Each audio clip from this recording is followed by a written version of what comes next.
Hello mga ka-ormot! For today's video, tayo po ay magluluto ng ating ulam na bunga ng malunggay at kamote. So, ayan, ganyan po, binabalatan ko na ang bunga ng aking malunggay. Kung hindi po kayo marunong magbalat, ganyan lamang po ang pagbabalat ng bunga ng malunggay. So, sundan nyo lamang po ang aking ginagawa at kayo po ay matututo. Kasi yan po ang ginagawa naming mga Ilocano. Ayan, at makikita nyo kung paano ko po binalatan ang aking gugulayin na malunggay. So, just follow. Ayan, kung paano ko ginawa para matuto po kayo. And then ngayon, tayo po ngayon ay magigisa na. Tayo po ay ating ilalagay na ang ating taba ng karne. Yan po ay pork. Yan, mayroon po tayong sangkap na kamote. Yan yung laman ng karne, kamatis, sibuyas, bawang. At mamaya po ay lalagyan natin ng, ayan yung ating malunggay. At mamaya po lalagyan po natin ng ating asin, magic sarap, paminta, at pork cubes. So, ayan, hinalo-halo ko na, minekos-mekos ko na.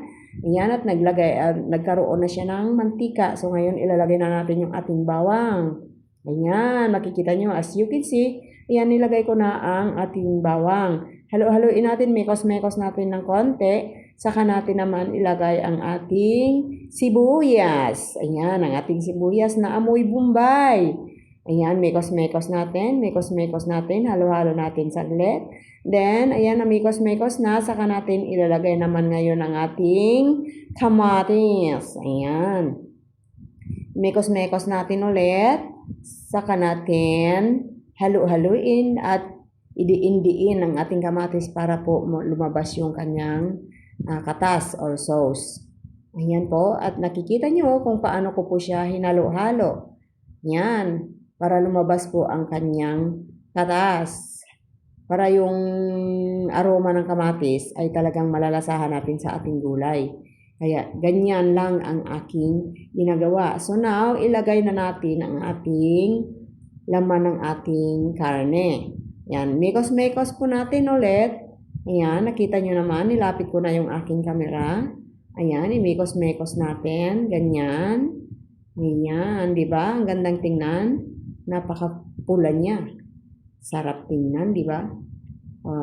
Ayan, makikita nyo kung paano ko talaga ginawa. Takpan natin ng konti, tapos saka natin buksan at ayan, tingnan natin kung ano ang resulta. Naglagay na po ako dyan ng pork cubes at saka paminta. And then, hahaluin ko. Ayan, minekos-mekos ko ulit. Ayan siya, di ba? Kita nyo na medyo nagkatas na yung ating kamatis. Ayan, saka ko ngayon lalagyan ng 2.5 baso ng tubig. Ayan, isa.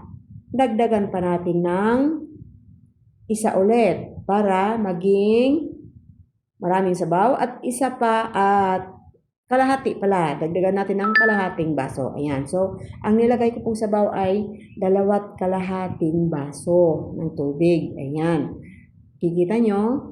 At saka natin takpan, hayaan natin kumulo. Ayan, buksan natin at i-check kung paano na, ano na yung nangyari sa ating niluluto. Ayan, tingnan nyo, mekos natin at tatansyahin natin yung lasa.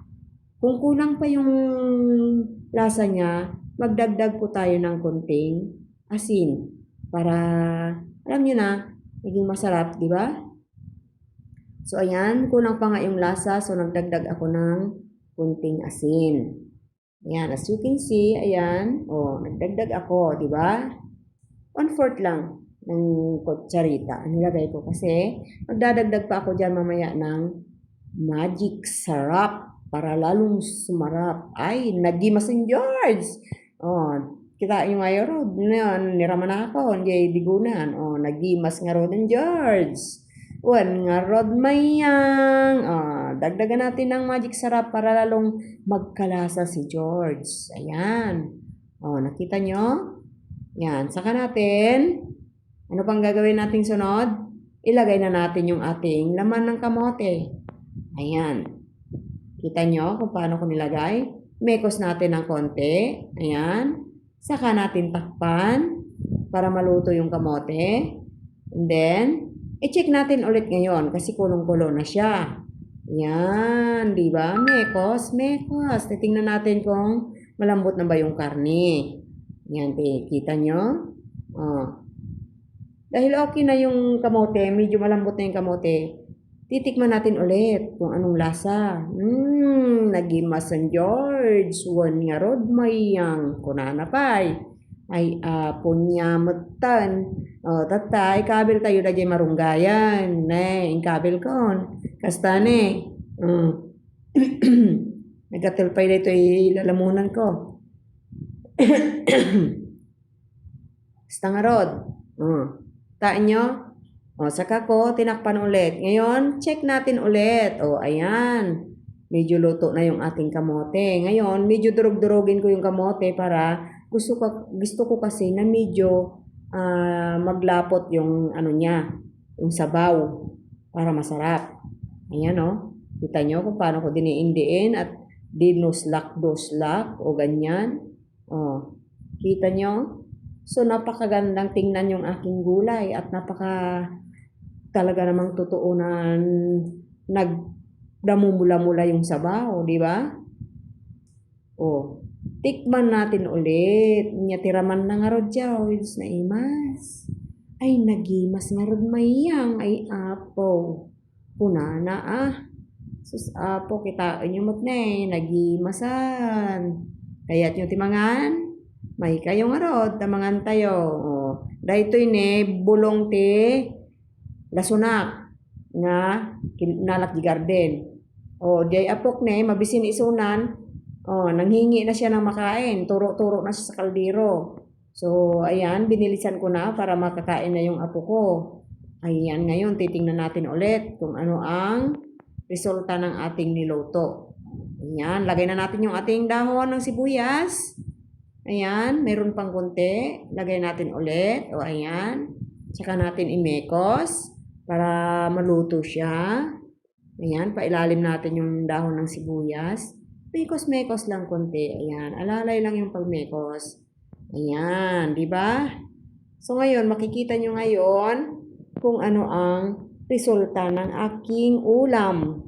Masarap na masarap ang resulta ng aking ulam. So, ayan, kita nyo, di ba? Ang sarap tingnan ng aking ulam.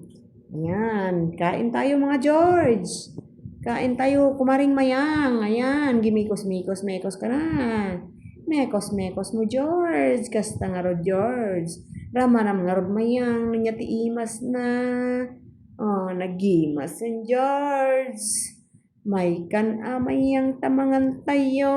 Ay apo, nagbayagan. Oh, dahil tangarodan dadya, yung lamisa jay sidakon. Kitaan nyo pa'y dahi apok dati may sa planggana nga inapoy. Oh, kasta, kasta ti kanak. Oh, kitaan nyo. Adda jay apokon mabisinan jay apokon. Madi nga makauray yun. Oh, nangan, oray no napudot yun napoy, insubunan. Oh, insublina, tanasinit isuna. O, inikat isuna ti bunga ti marunggay. Kitain nyo nga rod no kasuno isuna mangan. Bunga ti marunggay. Dito ilaang nga rodan ka ormot mangan tayon. Thank you so much.